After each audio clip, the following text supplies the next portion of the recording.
What can you do to stand out in the industry while being forced to work from home? Coming up.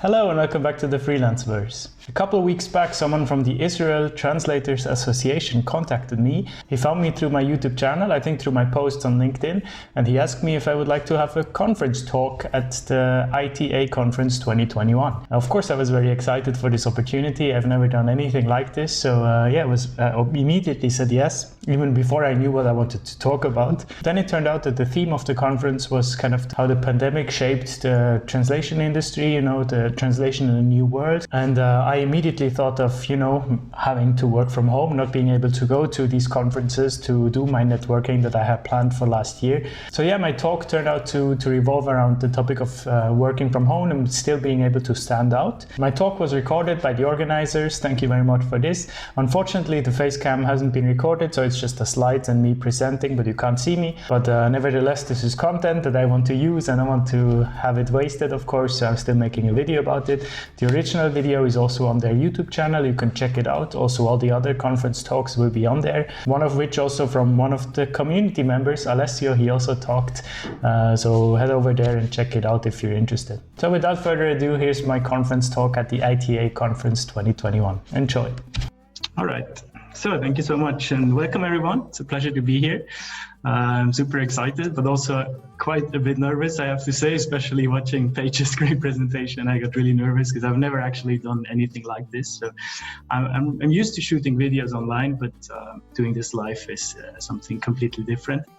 So yeah, please bear with me if this is not perfectly polished yet, but I'm going to do my best today to tell you my strategies to stand out from home in a time where we've probably seen or possibly seen the biggest influx of freelancers in history so far. So when Uri contacted me about this talk and I started to think about the topic, all I could really think of was being stuck at home and not being able to go out to conferences, right?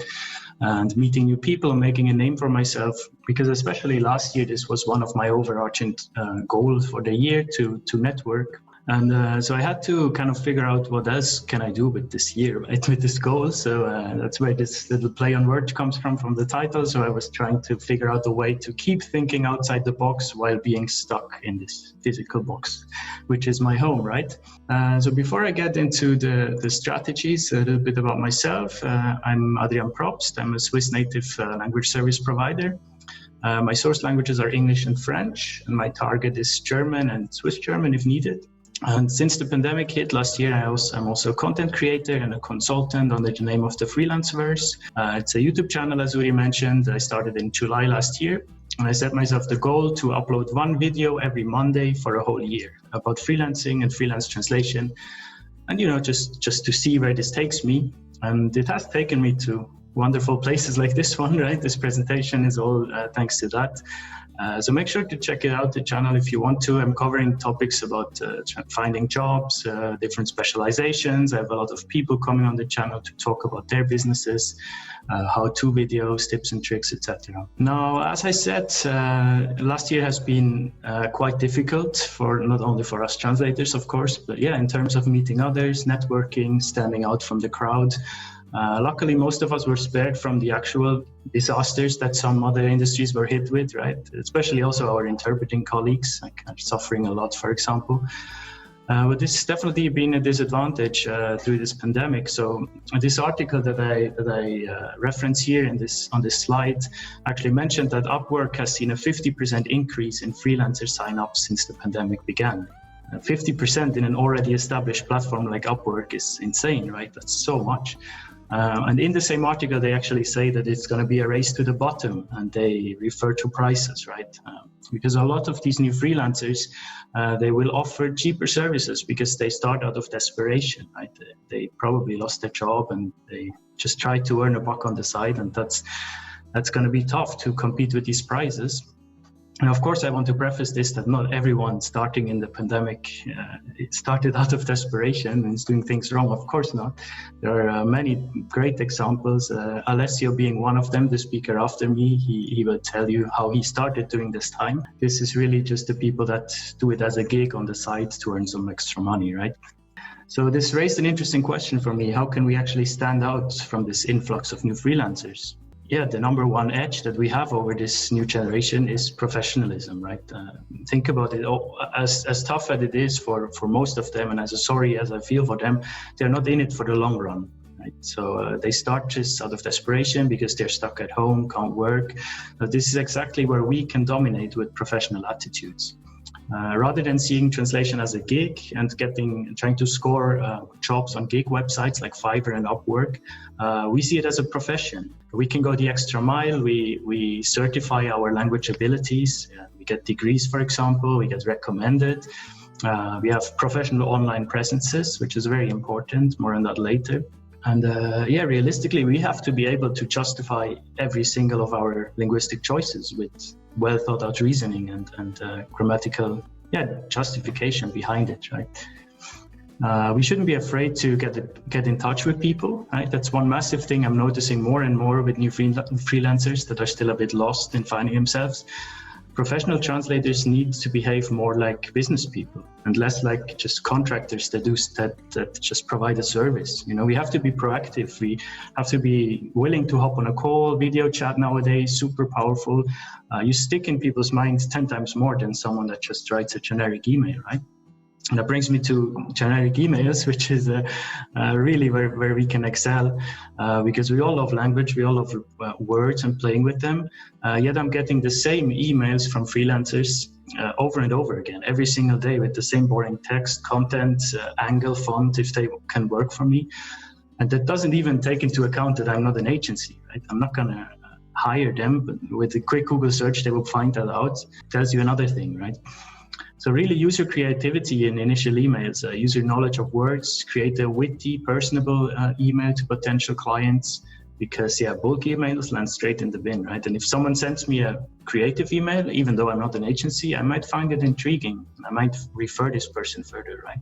And these things you learn in business education.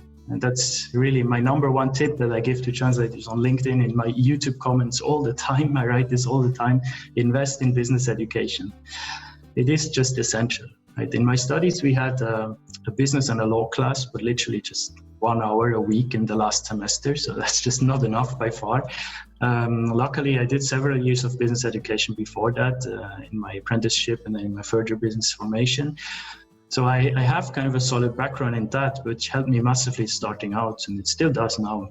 Even though it's been a while since then, and the rest was self-taught, but I still include myself as well in this tip. Like, there are so many new organizational forms and practices nowadays, so I should really also freshen up on my business education. Maybe that's going to be the overarching goal of next year. Creative approaches to businesses are needed more than ever today. So if you wait around for better times, or hear often like, I'm waiting for after COVID-19 time, and that's just not the way to go, right? You have now the opportunity to do something great. So if you wait, you're going to lose, you're going to plateau, which is not much better than losing. Realistically, you want to grow, right? So if you see new content increasingly popular, like video at the moment is so popular, or machine translation post editing is becoming more and more popular. Whether you think it's good or not, it doesn't matter, right? It's a fact that it's more popular. Online businesses are booming, and they're being born daily on a massive rate. So we have to expand our horizons, and we have to learn new skills that can fill the new needs as well. So we can actually have a bigger portfolio of services. I really like to mention on my channel that social media has to be your number one business tool nowadays. And with that, the approach needs to be that content is king, right? It used to be customer is king maybe, but now it's really content is king, if you ask me. Putting yourself out there on pages like LinkedIn, Facebook, YouTube, your own personal blog, if you do one, it's always a valuable asset. Creating valuable content that is insightful for the industry will give you an edge that you need to stand out, right? You will never get lost in this overwhelming influx of new freelancers when you manage to create something meaningful to next to your everyday translation work. And once you found that creative edge, then you really need to keep it up, right? If there's something more important than creativity nowadays, it is consistency. When I was thinking actually about my strategy last year of social media, I pretty quickly figured out that video is the way to go. It's my number one. It still has so much potential. Also now at my work, the increase of video content that I'm working with as a language service provider is astonishing. Faces build trust, personalities sell, we know that. And a lot of companies need to now do remote work. So instead of just emailing their collaborators, they will just make a video instead, a corporate video, right? So it also made me think, like, imagine all these about me sections on Translators' website. Why isn't there sometimes like a video of someone just introducing themselves? You know, that's also something that I will hopefully do on my website soon. Instead of the same, you know, boring text that everyone has, a video would build so much trust and interest. Or another example that just came to mind when I wrote this presentation. Why not have a little mini series where you make 30 seconds clips every week and you put them on LinkedIn called Untranslatable, for example, and you share a phrase that's difficult to translate in your language pair. You know, things like this, they would create so much clicks, like they're super clickable, insightful. And if you play with hashtags from the industry, you build such a huge network, which always brings you further. Just a quick thinking exercise here at this point. I have kind of a controversial question here. Is it still contemporary to call yourself a translator? Because let's be honest, we all do way more than translating, right? For me, it's probably like 30% translation work that I'm actually doing.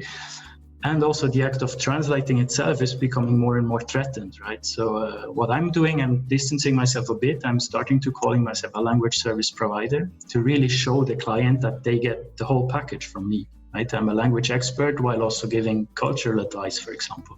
I give linguistics insights into the target audience. What's the difference if you buy from me for Germany, for Switzerland? I provide transcriptions, reviews, edits, keyword analysis, SEO, etc. So like really a language package that goes way beyond translating. Same goes with these few questions that maybe you can think of after the conference, or if you come back and you watch the recording of this, maybe ask yourself these harsh questions like, what do you actually offer to the client? What are they buying when they're working with you? You know, what can you offer that others can't? What's your USP? And then you can go even further, like, are you happy with the services you offer, or could you do more? Remember that there is the word free in freelancer, right? So, and still, you have the choices to work whatever you want, whenever you want, for what rate you want. And yet I see so many colleagues just working themselves sick with extremely low rates and crazy working hours sometimes.